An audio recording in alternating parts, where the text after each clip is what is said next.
Millones de personas creen en Jesús. Pero no todos creen en el mismo Jesús. El Jesús que nos presenta la Biblia no es el mismo que revela el Corán. Ambos libros sagrados lo mencionan, lo honran, lo elevan. Ambos nacen de María, ambos hacen milagros, y ambos, según se cree, regresarán. Pero hay 7 diferencias fundamentales. 7 senderos que separan al Jesús del cristianismo, del Jesús del Islam. 1. El nacimiento de Jesús. Para comprender estas diferencias, debemos retroceder. Más allá de los siglos, más allá de las páginas, hasta el tiempo de los profetas. En la Biblia, la historia de Jesús no comienza con su llanto en un pesebre, sino con voces antiguas que lo anunciaron con poder y misterio. 8 siglos antes de Belén, el profeta Isaías escribió: El Señor mismo os dará señal. La Virgen concebirá, y dará a luz un hijo, y llamará su nombre Emanuel. Y no fue solo Isaías. El profeta Miqueas predijo incluso el lugar exacto. Pero tú, Belén Efrata, de ti saldrá el que será Señor en Israel. No había duda. Los profetas marcaron el camino, su linaje, su madre, su ciudad, su misión. Este niño no sería cualquiera. Sería el Mesías, el Hijo de Dios, el cumplimiento de una promesa eterna. Pero, ¿qué dice el Corán? ¿También fue anunciado Jesús? La respuesta es, sí, pero de una forma profundamente distinta.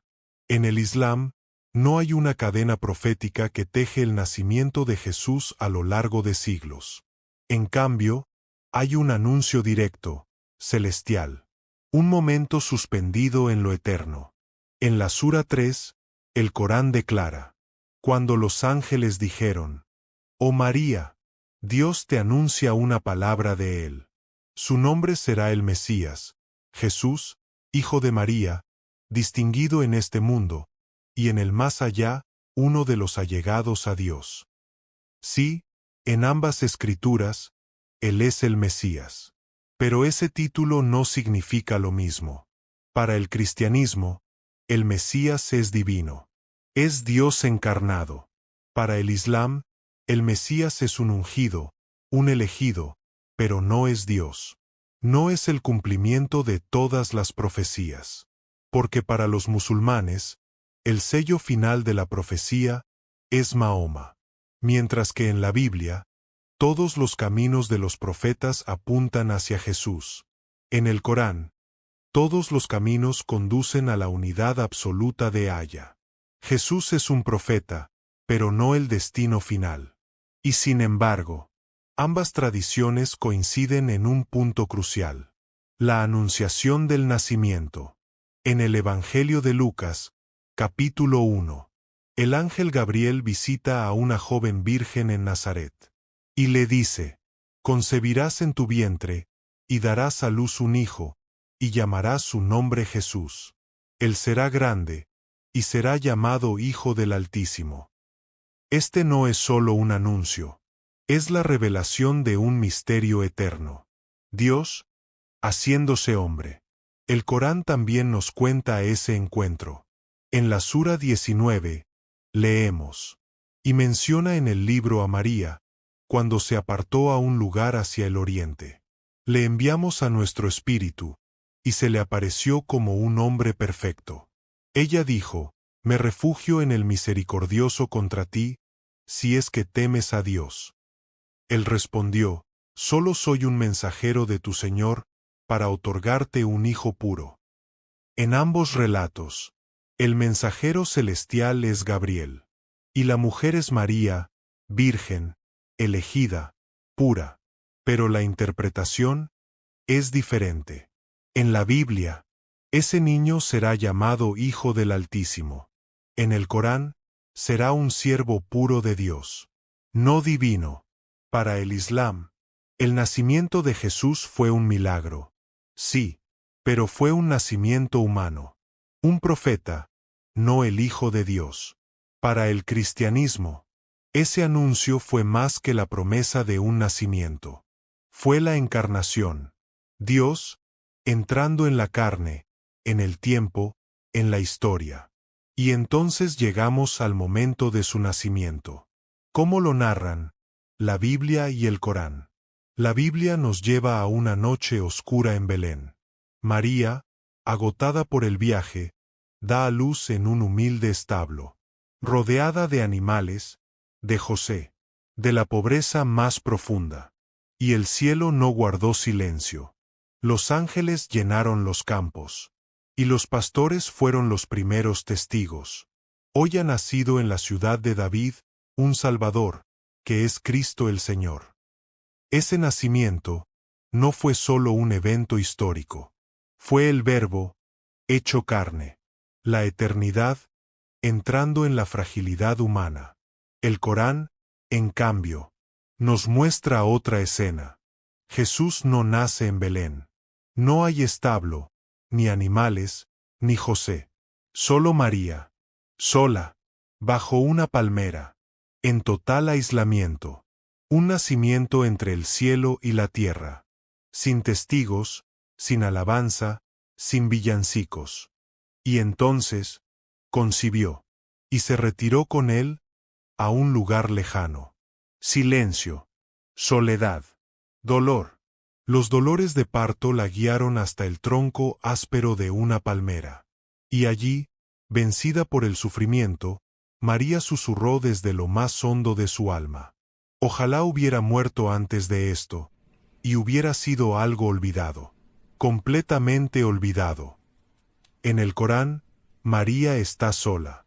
No hay José, no hay pesebre, no hay estrellas, solo ella y el peso de un milagro. Y en medio del dolor, expresa algo que nos resulta tan humano, desesperación. Pero entonces, Dios interviene, como un susurro en medio del desierto.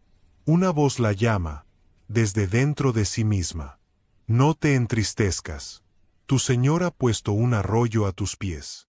Y sacude hacia ti el tronco de la palmera, caerán dátiles frescos y maduros. Come, bebe y alégrate. Aquí no hay testigos, no hay ángeles cantando. No hay luces en el cielo ni coros celestiales. Solo una escena íntima, silenciosa, donde lo divino se revela en lo cotidiano. Dios mismo consuela a su sierva. La restaura con agua fresca, y con frutos que caen como bendiciones desde lo alto. Y mientras el Corán no describe el momento exacto del nacimiento, no se menciona el llanto del bebé, ni cómo lucía, ni cómo fue recibido. Lo siguiente que sabemos es que María regresa.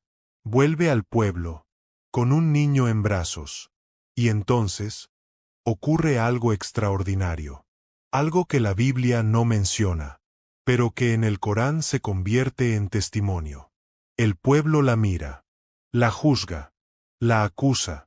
María guarda silencio, pero no está sola. Desde la cuna, el niño habla.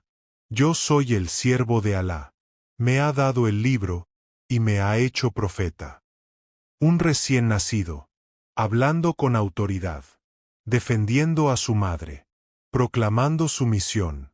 Aquí no hay proclamación de divinidad, pero hay claridad de propósito. Jesús es un profeta, un siervo de Dios, enviado con un mensaje. Tanto la Biblia como el Corán coinciden en algo innegable. Jesús nace de una virgen. Un milagro, sin intervención humana. Pero ese milagro se desarrolla en escenarios distintos, con significados distintos. En la Biblia, nace en Belén, como lo profetizó Miqueas. Nace como el Hijo de Dios. Y su llegada marca el inicio del cumplimiento de una promesa eterna. En el Corán, no se menciona un lugar específico, pero se describe un parto solitario, bajo una palmera. Jesús nace como un profeta, y aún desde la cuna, proclama su identidad como mensajero. Y aquí encontramos la diferencia fundamental. 2. ¿Quién es Jesús? La Biblia responde con claridad. Y lo hace desde el primer verso del Evangelio de Juan. En el principio era el Verbo, y el Verbo era con Dios, y el Verbo era Dios. Y el Verbo se hizo carne, y habitó entre nosotros. En la Biblia, Jesús es el centro. Es el corazón palpitante de todo el relato sagrado. Desde Génesis hasta Apocalipsis, las Escrituras giran alrededor de él. Profetizado por Isaías, anunciado por Gabriel, bautizado en el Jordán, muerto en una cruz, resucitado al tercer día, y prometido como el Rey que volverá. Jesús no es solo un maestro, no es solo un profeta, es el Hijo de Dios, la segunda persona de la Trinidad, el Mesías, el Cordero que quita el pecado del mundo, el Alfa y la Omega, el principio y el fin. Su propósito no fue únicamente enseñar, sino redimir. Jesús no vino a reformar, vino a reconciliar al hombre con Dios, a través de su muerte y su resurrección. Pero en el Corán, la respuesta es otra. Jesús, o Isa, hijo de Mariam, no es Dios, no es hijo de Dios, no forma parte de una Trinidad. En el Islam, eso sería shirk, la falta más grave, atribuir socios a Alá.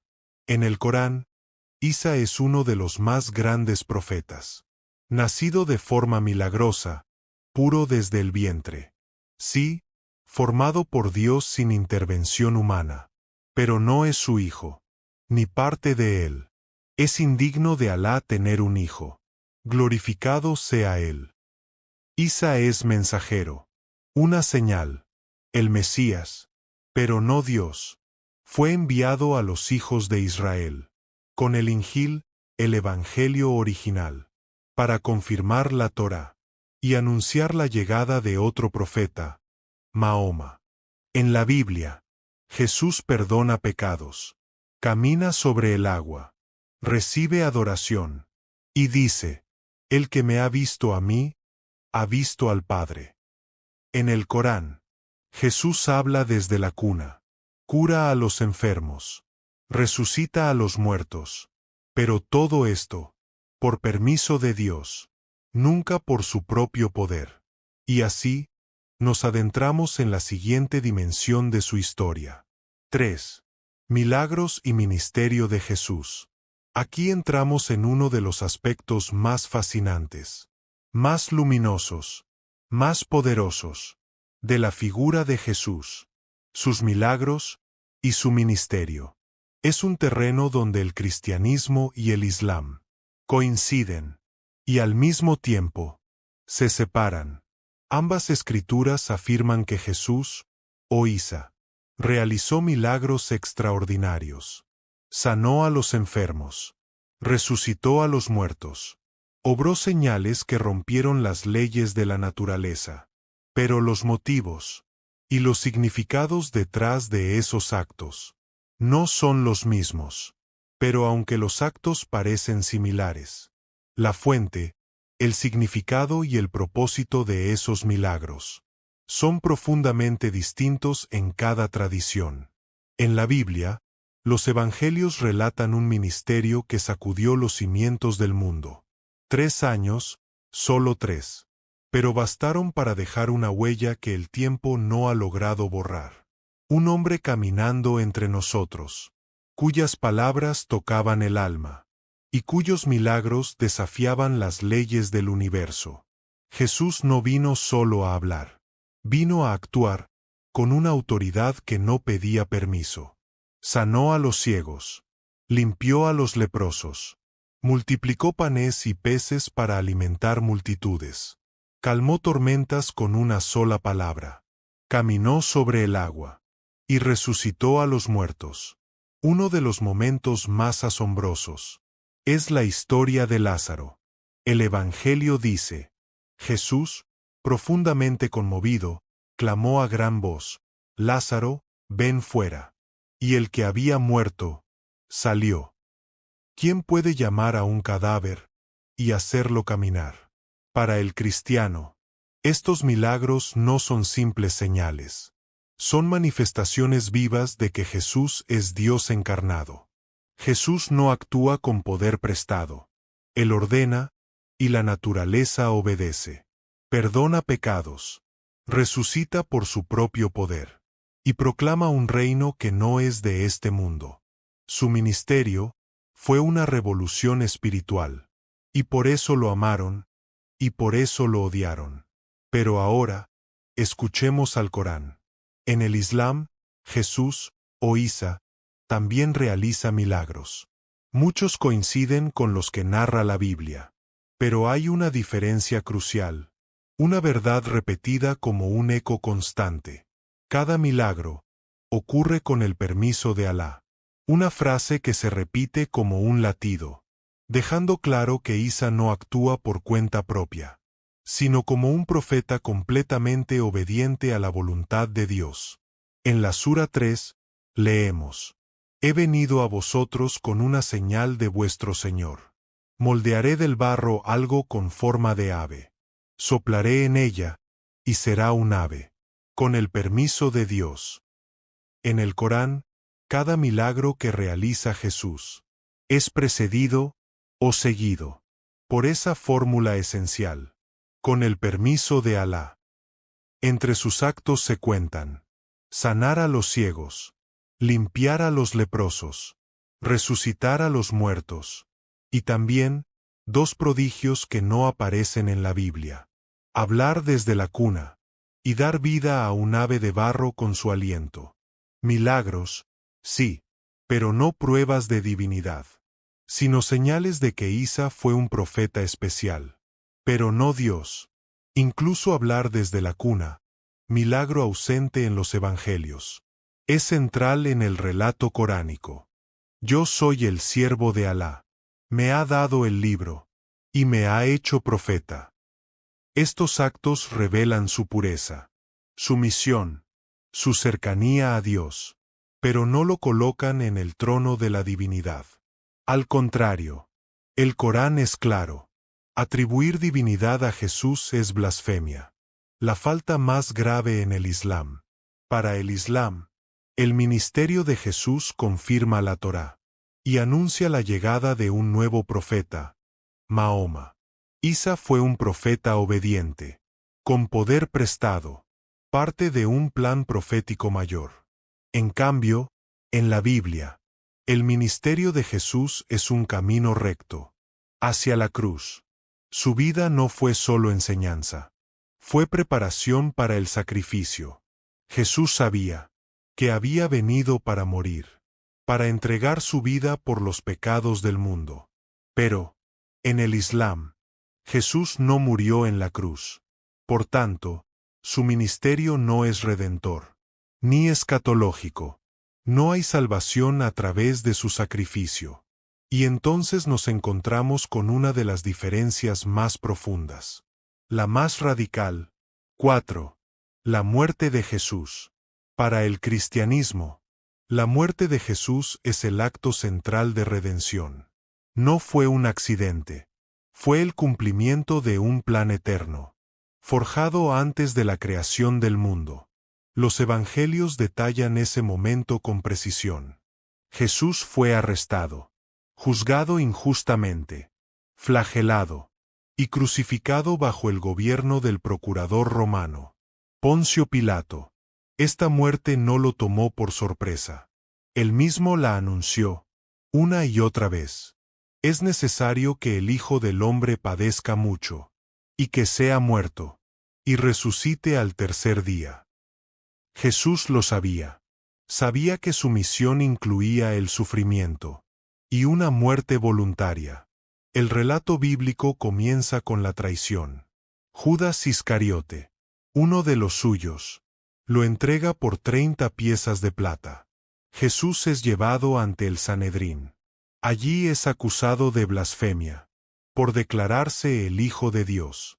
Más tarde, Jesús es llevado ante Pilato, un hombre atrapado entre la política y la multitud, que aun sin encontrar culpa alguna en él, cede a la presión del pueblo y autoriza su crucifixión. Azotado con crueldad, coronado con espinas, y obligado a cargar el madero de su muerte, Jesús camina hacia el Gólgota, el lugar del cráneo, el monte del sacrificio. Allí, en lo alto, el Hijo del Hombre es crucificado entre dos ladrones. Uno de ellos, en un momento de luz, reconoce la inocencia de aquel que sufre a su lado, y le pide ser recordado en su reino. Y Jesús, con voz serena y eterna, le responde: de cierto te digo, que hoy estarás conmigo en el paraíso. Mientras el tiempo se disuelve en sus últimas horas colgado en el madero, Jesús pronuncia palabras que han atravesado siglos con poder y compasión. Padre, perdónalos, porque no saben lo que hacen. Y luego, la frase que selló su misión: consumado es. Había concluido su obra. El sacrificio estaba completo. Dentro del corazón del cristianismo, esta muerte no es una derrota. Es un sacrificio sustitutivo. Jesús no murió solo por morir. Según la fe cristiana, Él tomó el lugar de toda la humanidad, cargando sobre sí el peso del pecado de todos los hombres, para que quien creyera en Él pudiera hallar salvación. Pero no todos los caminos cuentan la misma historia. En el Islam, se nos presenta un relato muy distinto. Según el Corán, Jesús, al que llaman Isa, hijo de María, no fue crucificado. Y más aún, quienes creen que fue asesinado en la cruz, están completamente equivocados. El texto sagrado del Islam declara: y por haber dicho, hemos matado al Mesías, Jesús, hijo de María, el mensajero de Dios, pero no lo mataron ni lo crucificaron, sino que les fue hecho parecer así. Y quienes discrepan sobre ello están en duda. No tienen conocimiento certero. Solo siguen conjeturas. Ciertamente, no lo mataron. Estas palabras se convierten en la piedra angular de la creencia islámica. La crucifixión fue una ilusión, un error de percepción, y Dios mismo intervino para proteger a su profeta. En otro versículo, el Corán afirma que Dios elevó a Jesús hacia él. Para los musulmanes, esto significa que Jesús ascendió al cielo en cuerpo y alma, sin haber pasado por la muerte. ¿Y quién fue crucificado entonces? El Corán guarda silencio. Pero a lo largo de la historia del Islam, han surgido diversas interpretaciones. Algunas tradiciones enseñan que Judas Iscariote, el traidor, fue transformado milagrosamente para parecerse a Jesús, y así, fue él quien murió en su lugar, como castigo divino por su traición. Detrás de esta narrativa hay una razón teológica poderosa. En el Islam, los profetas son hombres honrados y protegidos por Dios. Y un final como la cruz, doloroso, injusto, humillante, sería incompatible con la dignidad de un mensajero divino. Por eso, la idea de que Isa muriera colgado entre criminales es, para los musulmanes, inaceptable. Y además, a diferencia del cristianismo, el Islam no acepta el concepto del pecado original. No hay necesidad de una expiación vicaria. La salvación, en esta visión, no llega a través de un sacrificio, sino mediante la fe, las buenas obras y el arrepentimiento sincero.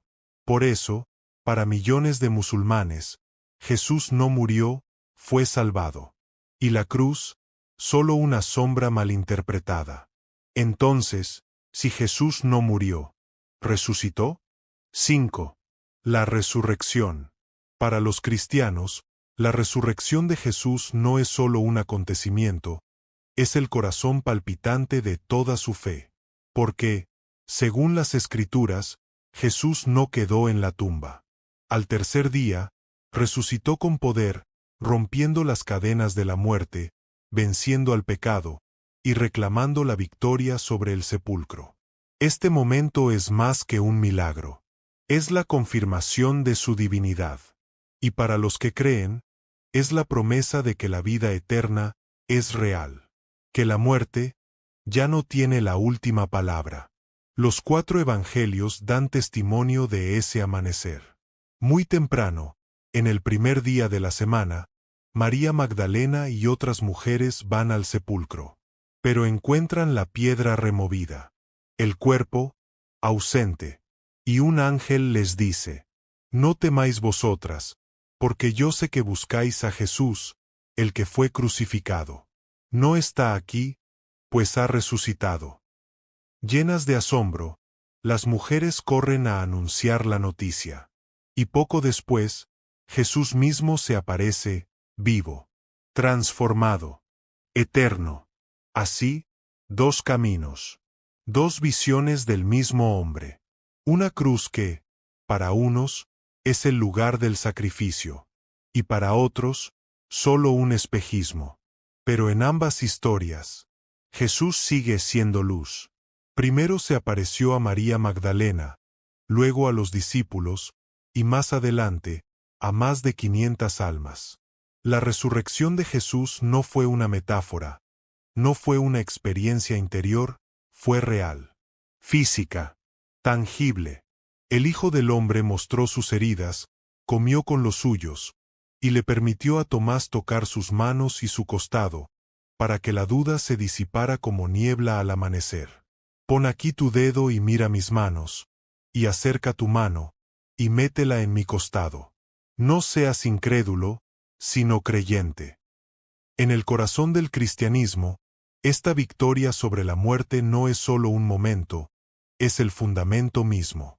La resurrección no fue una sorpresa. Fue la promesa cumplida. Es el sello divino que autentica todo lo que Jesús dijo, todo lo que hizo, todo lo que dio. Sin ella, la cruz sería solo una tragedia más.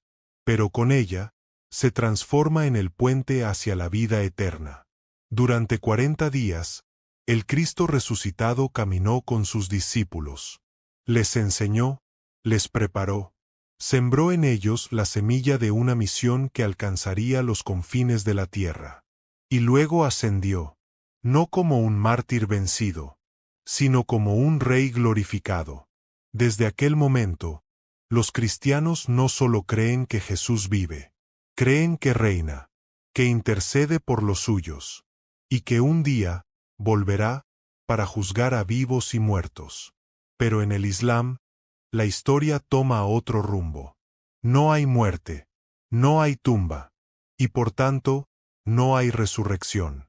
El Corán afirma que Jesús no murió en la cruz, que fue llevado al cielo, vivo, sin sufrimiento, sin resurrección, y que allí permanece, aguardando el final de los tiempos. Curiosamente, tanto la Biblia como el Corán coinciden en algo. Jesús volverá. Pero es aquí donde el sendero se bifurca, y lo que parecía una coincidencia, se transforma en una diferencia fundamental. Para el cristianismo, su regreso será glorioso. No vendrá como el humilde carpintero de Nazaret, ni como el hombre roto sobre la cruz. Vendrá como Rey de reyes y Señor de señores, con ojos como llamas de fuego, montado en un caballo blanco, y con justicia en su estandarte. Él mismo lo anunció: vendré otra vez, y os tomaré a mí mismo, para que donde yo estoy, vosotros también estéis.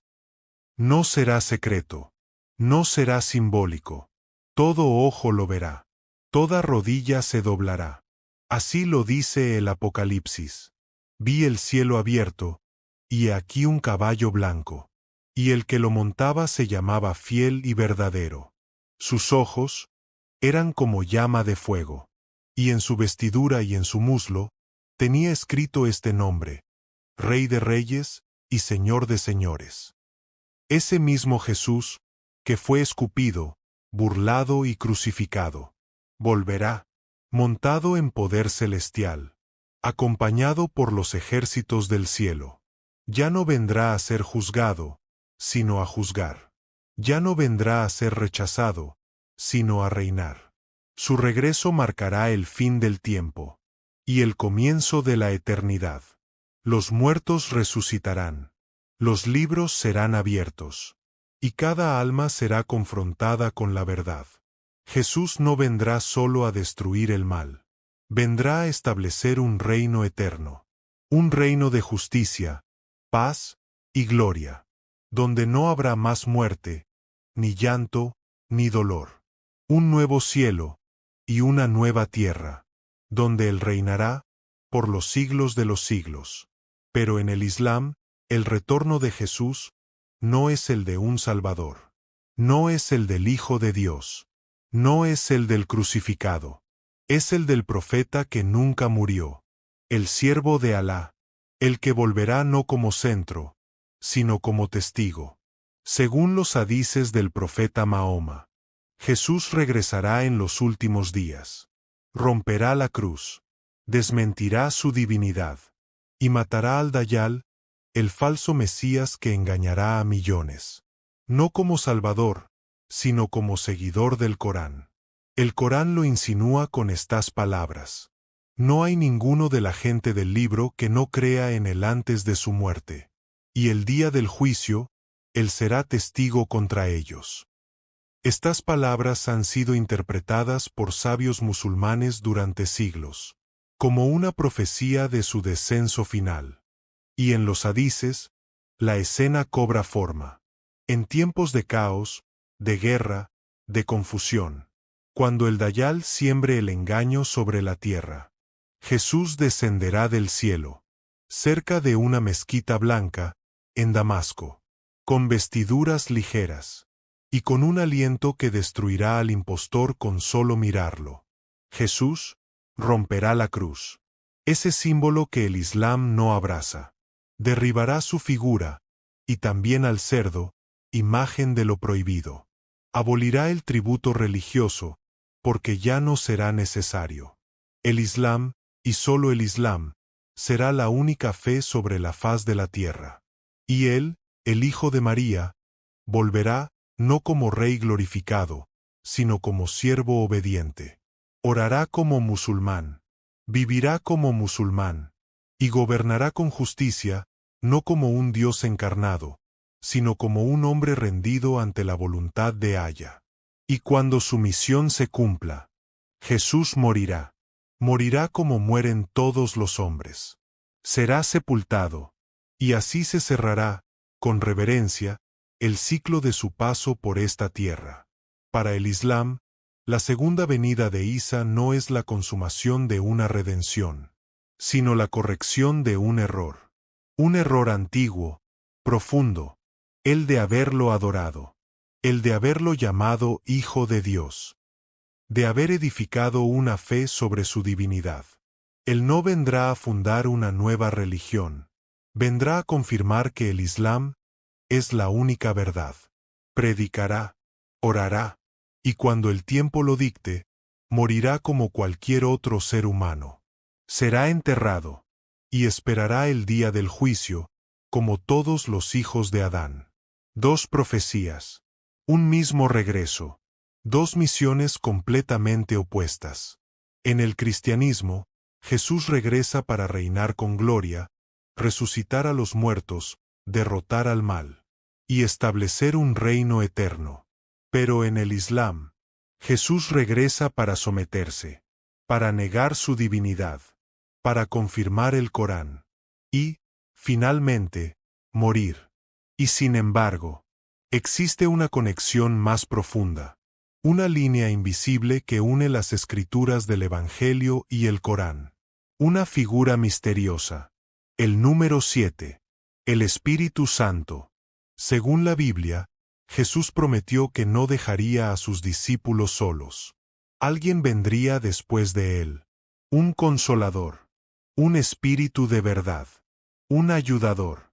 En el Evangelio de Juan, leemos sus palabras: y yo rogaré al Padre, y os dará otro consolador, para que esté con vosotros, para siempre.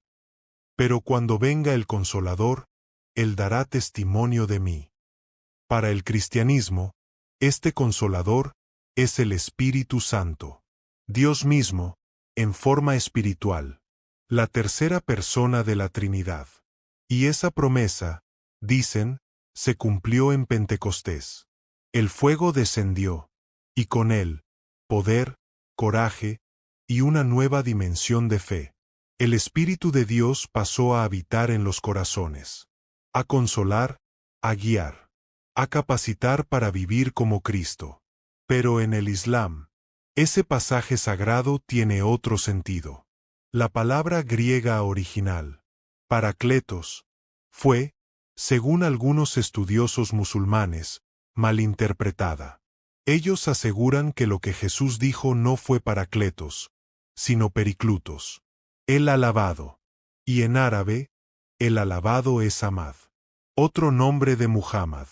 Los musulmanes creen que Jesús no prometió al Espíritu Santo, sino que anunció la llegada de otro profeta, el último, el sello de los enviados. En el Corán, Sura 61, leemos: «Oh, hijos de Israel, yo soy el mensajero de Dios para vosotros, y os anuncio un mensajero que vendrá después de mí, cuyo nombre será Ahmad. Ahmad, Muhammad, el más digno de alabanza». Así, para el Islam, el Consolador prometido no es una fuerza divina, sino un hombre, el profeta Muhammad. Y el Espíritu Santo no es Dios, sino un ángel, el ángel Gabriel, el mismo que trajo mensaje a María, el mismo que acompañó a Jesús, y el mismo que trajo la revelación final a Muhammad. Cristianos y musulmanes coinciden en algo. Jesús anunció a otro que vendría. Pero mientras los unos ven una promesa de Dios mismo, los otros ven la promesa del último profeta. Dos visiones, dos destinos, una misma figura, con significados completamente opuestos. Ahora, que has conocido estas 7 diferencias, la pregunta es inevitable. ¿Puede un mismo nombre contener 2 historias tan distintas? Déjame tu opinión en los comentarios. ¿Conocías estas diferencias? ¿Cuál de ellas, crees tú, lo cambia todo?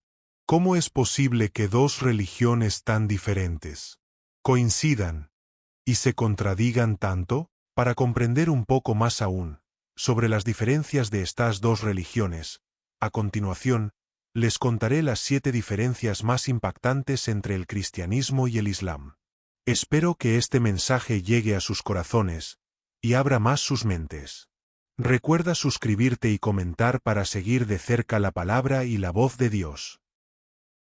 Imagina, solo por un instante, que tu alma pudiera cruzar el velo del tiempo y ser testigo del momento sagrado en que 2 de las religiones más poderosas de la historia comenzaron a moldear el alma de la humanidad. Hoy, te invito a un viaje extraordinario. Un viaje no solo a través de la historia, sino a través del espíritu. Porque al descubrir las 7 diferencias más profundas entre el Islam y el cristianismo, no solo entenderás religiones, entenderás corazones, anhelos, y el eterno susurro de lo divino en el alma humana. Estamos hablando de 2 caminos de fe que, juntos, alcanzan a más de 3.800 millones de almas en todo el planeta. El cristianismo, con más de 2.400 millones de creyentes. El Islam, con 1.400 millones de fieles devotos. Ambos han esculpido civilizaciones, han dado forma a culturas, han inspirado catedrales, poemas, leyes y decisiones que aún hoy, miles de años después, siguen dando frutos o guerras. Pero la pregunta persiste. Una llama encendida en el corazón de muchos. ¿Qué las hace tan diferentes? ¿Qué misterios separan estas sendas sagradas que tantos buscan entender? Prepárate, porque lo que vas a escuchar podría cambiar para siempre tu forma de ver la fe. Diferencia número 1. La naturaleza de Dios. Todo comienza en el corazón. Y en la fe, el corazón late con el nombre de Dios.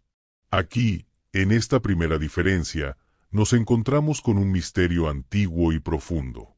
¿Cómo entiende cada religión la esencia de Dios? El cristianismo nos habla de un Dios trino, un Padre celestial, un Hijo encarnado y un espíritu que sopla donde quiere. 3 personas. Una sola esencia divina. Un misterio que ha maravillado a los sabios durante 2000 años. Para los cristianos, Jesús no es simplemente un maestro. Es Dios hecho carne, Emmanuel. Dios con nosotros. Pero el Islam nos lleva por otro sendero. Uno que proclama con poder, Dios es uno. Sin igual, sin asociado, sin división. Eso es el Tawhid, la unicidad absoluta. Para un musulmán, la sola idea de que Dios tenga hijos, o comparta su divinidad, es impensable. El Corán lo dice con claridad. Di, Él es Alá, uno. Alá, el Eterno. No engendró ni fue engendrado. Y no hay nadie comparable a Él. Diferencia número 2. La figura central. Ahora mira hacia el centro de ambas creencias. Y allí encontrarás un nombre compartido, Jesús. Sí, tanto cristianos como musulmanes lo veneran. Pero lo ven con ojos distintos. Para los cristianos, Jesús es el Cristo, el Mesías prometido, el Hijo de Dios, que murió en la cruz por los pecados del mundo, y resucitó al tercer día. Sin Él, el cristianismo simplemente no existe. Él es el camino, la verdad y la vida. Pero para los musulmanes, Isa, Jesús en árabe, es un profeta muy amado. Nacido de la Virgen María, sí. Un milagro divino, sí. Pero humano, completamente humano. No murió en la cruz, dicen, sino que fue elevado por Dios al cielo. Para ellos, el último mensajero, el sello de los profetas, es Mahoma, quien recibió la palabra final, el Corán. Diferencia número 3. La salvación. Y ahora llegamos al anhelo más profundo de todo ser humano. La salvación. ¿Quién soy? ¿Puedo ser perdonado? ¿Hay esperanza después del dolor? El cristianismo responde con una promesa. La salvación no se gana, se recibe, por gracia, mediante la fe, no por méritos ni buenas acciones, sino por el sacrificio de Cristo, quien en la cruz pagó el precio de todo pecado. Como lo dijo el apóstol Pablo, porque por gracia sois salvos por medio de la fe, y esto no de vosotros, pues es don de Dios, no por obras, para que nadie se gloríe. El Islam, en cambio, nos habla de equilibrio, de fe, imán, y de acción, amal sali. Dios es misericordioso, sí, pero también es justo, y espera que cada creyente camine el sendero recto, que ore, que ayune, que dé limosna, que sea justo. Porque en la balanza del juicio, tus actos contarán tanto como tu corazón. Diferencia número 4. Los textos sagrados. Ahora, cerremos los ojos y escuchemos el eco de palabras antiguas. Palabras que no solo informan, sino que transforman. Palabras que han guiado a generaciones enteras, y que aún hoy susurran verdades al alma humana. La Biblia y el Corán no son simples libros, son océanos de sabiduría, donde miles han buscado dirección, consuelo y redención. La Biblia cristiana está compuesta por 66 libros, escritos por cerca de 40 autores diferentes, a lo largo de más de 1.500 años. Un relato que abarca el Antiguo Testamento, compartido con el judaísmo, y el Nuevo Testamento, que narra la vida, muerte y resurrección de Jesucristo. Para los cristianos, fue inspirada por Dios, pero escrita por hombres que oyeron su voz. El Corán, en cambio, es considerado por los musulmanes la palabra directa y literal de Dios, revelada al profeta Mahoma, por medio del ángel Gabriel, durante 23 años. Contiene 114 capítulos, conocidos como suras, y lo creen incorrupto, preservado sin alteración alguna, tal como fue revelado, palabra por palabra, verso por verso, 2 textos, 2 caminos sagrados, ambos, reflejo del anhelo humano por lo divino. Diferencia número 5. Las prácticas religiosas. ¿Cómo expresa un alma su devoción? ¿Cómo responde el corazón humano al misterio de lo eterno? El Islam ofrece una estructura clara. 5 pilares que sostienen el templo de la fe. La declaración de fe, Saada. O la oración 5 veces al día, Salat. La limosna obligatoria, Zakat. El ayuno durante el mes de Ramadán, Saum. Y la peregrinación a la Meca, Hajj, si se tienen los medios. Cada práctica, cada gesto, forma parte de un ritmo sagrado, una danza diaria con lo divino, que une al creyente con Dios, y con millones de hermanos en la fe. El cristianismo, por su parte, es más diverso en su expresión, aunque varía entre denominaciones. Hay prácticas centrales como el bautismo, la comunión, la oración individual y comunitaria, el estudio de las Escrituras y la adoración dominical. No hay una estructura tan rígida como en el Islam, pero sí una búsqueda constante, caminar junto a Dios, en el silencio del alma y en la comunión con otros. Diferencia número 6. La vida después de la muerte. ¿Qué sucede cuando el corazón deja de latir? Cuando el aliento se detiene y el cuerpo regresa al polvo. Esa pregunta ha sido el susurro eterno en las noches humanas. El cristianismo enseña que, tras la muerte, el alma se presenta ante Dios. Los salvos entran en su presencia, mientras que quienes lo han rechazado encaran una separación eterna. Algunas denominaciones hablan del purgatorio, un estado de purificación, pero todas coinciden en algo. Habrá una resurrección final, donde el alma y el cuerpo glorificado se unirán para la eternidad. El Islam, en cambio, describe un proceso más detallado. Después de la muerte, el alma entra en el barzaj, un estado intermedio de espera. Y al llegar el día del juicio, cada persona será juzgada según su fe y sus obras. Los justos entrarán al Yanna, el paraíso prometido, y los injustos al Yahannam, el fuego del castigo. Pero incluso allí, la misericordia de Alá puede intervenir, porque incluso en la justicia, la compasión de Dios sigue brillando. Diferencia número 7. La relación con la ley. Y finalmente, llegamos a la última gran diferencia. Una que no solo vive en los libros, sino en las calles, en las cortes y en el corazón mismo de las sociedades. ¿Cómo se vive la fe en lo cotidiano? El Islam ofrece un sistema completo.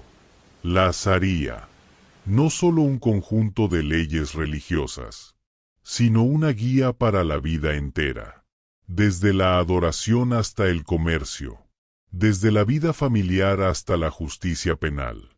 Para muchos musulmanes, la fe y la ley civil no pueden separarse. Todo es parte de un mismo acto de obediencia a Alá.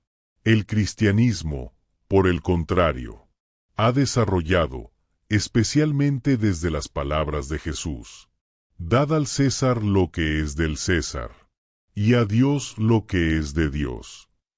Una distinción clara entre lo espiritual y lo civil.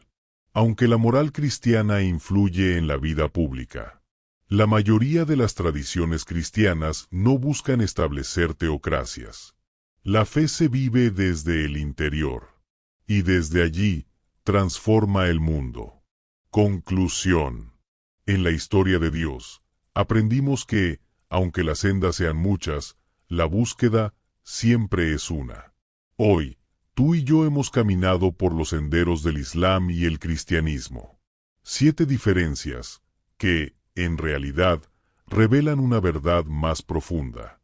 Que la humanidad, desde tiempos inmemoriales, ha alzado los ojos al cielo con una sola pregunta en el corazón. ¿Quién es Dios? ¿Y qué espera de mí? El Islam y el cristianismo, aunque distintos en forma, brotan de una misma raíz. El anhelo de eternidad. La necesidad de propósito. El deseo de esperanza que no muere. Ambos creen en un Dios todopoderoso. Ambos valoran la oración, la justicia, la familia, la vida después de la muerte, y ambos han dado al mundo almas luminosas. Santos, sabios, mártires, artistas, soñadores. Sí, las diferencias existen, pero no están allí para dividirnos. Están allí para enseñarnos. Porque cuando entendemos, dejamos de temer. Y cuando dejamos de temer, abrimos la puerta al respeto. Y quizás, solo quizás, a la paz. Gracias por acompañarme en este viaje de comprensión. Si esta travesía ha expandido tu visión y te ha dejado algo en el alma, te invito a suscribirte a nuestro canal. Dale me gusta a este video y compártelo con alguien que también camina en busca de la verdad. Porque en un mundo hecho de diferencias, el entendimiento es el verdadero milagro. Hasta nuestro próximo encuentro. Y que la sabiduría, como una lámpara encendida en la noche, te guíe siempre hacia lo sagrado.